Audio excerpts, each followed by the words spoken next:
And I think we have to recognize that our system really evolved as an illness-based model, and we need to shift it to a health-based model. And there's two things I haven't heard in the debate. One is related to the amount of care we give, and another is related to the type of care. Regarding the amount of care, we all know that, or many of us know, that a huge proportion of Medicare dollars are spent in the last year of life. And what we see I work in a hospital now, what I would call the best hospital. It will remain nameless, but it is the best.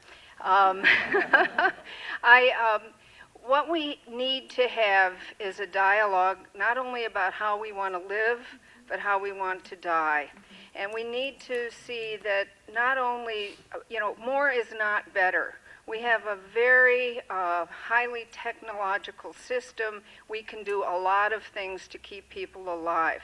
There's a huge financial cost to that, but more importantly, I think there's a human cost to that we don't recognize because we do not have conversations about what we want done as we age and as our health status declines. So I would just ask people in the audience, what in 1971, I think it was, the Patient Self-Determination Act came out, and we talked about advance directives, and we talked about what we would like to have, but very, very few people have it. And very few people are willing to have that conversation with their families. So I urge everybody to do so and recognize that more is not always better.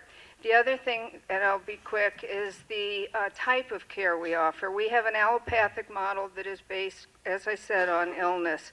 We have to look at other ways to provide care, other paradigms. We need to look at perhaps supporting and maybe even requiring low-tech, low-cost interventions before we go into the higher-tech tertiary care interventions that we do now. For example, we talk a lot about diabetes, we talk a lot about obesity, we talk a lot about heart disease, but we don't support programs that will help people. You talk about prevention and wellness. Do we support exercise? Do we support diet education? Do we support stress reduction? No, we don't. This system does not.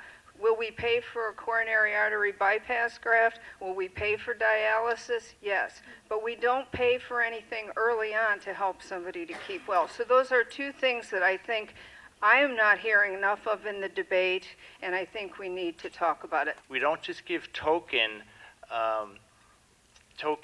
support or token access to so-called complementary medicine.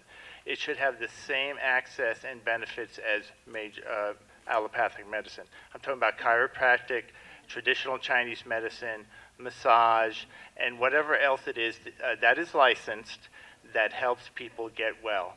And I've been in other states where, they have some benefits, but the way they structure it, it's actually it's a barrier for both providers who don't want to deal with it and for people who are seeking care because it is an incredible hassle. And I think very important that we're talking about prevention and wellness.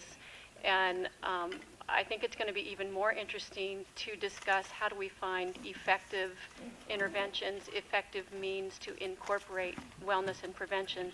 Because it's one thing to talk about it and a whole different thing to really get people to change and to get them to change in ways that start them on little things like taking care of those pains before they get big, like taking care of their cardiovascular health before it gets out of hand. I have a suggestion, and that is to remove drug ads from television the way we have with alcohol and cigarettes.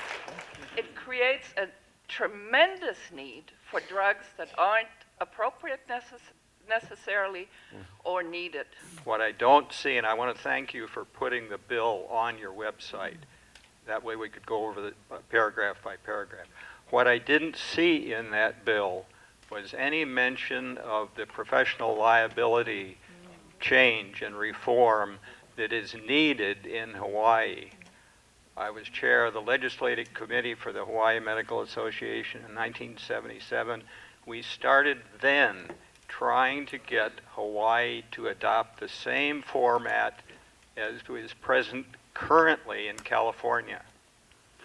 Hawaii's professional liability premiums for the physicians keep going up, Yes. up. I am working on that right now with Dean Hedges, with Ari Sofer at the law school, and I am in contact with the president. I have a proposal on liability to be put into the bill. I've sent it to Mr. Waxman, to every single person on both the president's executive staff as well as all the committees of Congress in both houses to deal directly with the issue of liability. I believe it should be self-insured, and I do not want to vote for a bill that does not address that question. We have a severe problem of a doctor shortage in Hawaii, and 90% of it traces back to the professional liability. Yes. Thank you.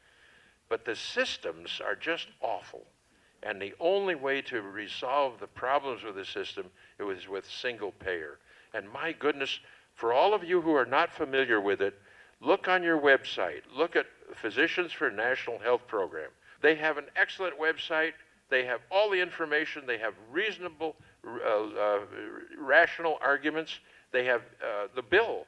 The best bill for single payer is House Bill 676, which Neil, I think, has subscribed to, and Maisie has too. Yes. And it's a very sensible thing, gleaning from all over the world, just like Dante wrote his great poem by gleaning from all over the world what was best, and they put it in there.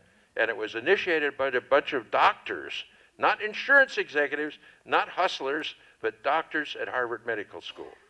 And it's now got 16,000 people, 16,000 physicians signed up, including my sister. And I would just like to ask us, have us ask ourselves, what kind of message does it send to our community when we refuse to have everybody insured, have everybody have access to health care? Again, it's not about insurance, it's about access to health care. What kind of message does that say? Do you think maybe we would have people taking more responsibility for their health care, maybe not as many alcoholics, not as many cigarette-addicted people, if we actually had a community that said we care enough about you to have you have access to health care. So I think that's where it's going to start. I think if we can get a system that gives health care to all of our people, that will put us on, that'll be a paradigm shift that will say, we care about you, we care about the individual. We're willing to bail out the individual just like we spent $13 trillion on bailing out the financial system. Just like we're willing to spend trillions of dollars on war, and our biggest budgets are in the Department of Defense. Let's say we care about the people. We have to be able to do something, and I think Obama showed us how. And for those in elected offices, both statewide and federal, that are not supporting any kind of health care, presumably I would like single payer, but we need to let them know. With our war economy going full bore and with no end in sight of our armed conflicts, can we really afford massive health care reform? My understanding is that we are spending close to $1 trillion a year for defense, and we spend more money on our armed forces than the rest of the world combined. Please address this issue. I have made it clear. I chair the Army and the Air Force authorizations. I've cut myself, recommended billions and billions of dollars to be cut, for which I'm being roundly criticized at the moment. But the challenge that's here is to get us out of Iraq and Afghanistan. I think the Afghanistan situation will become an even bigger fiasco than what has taken place in Iraq.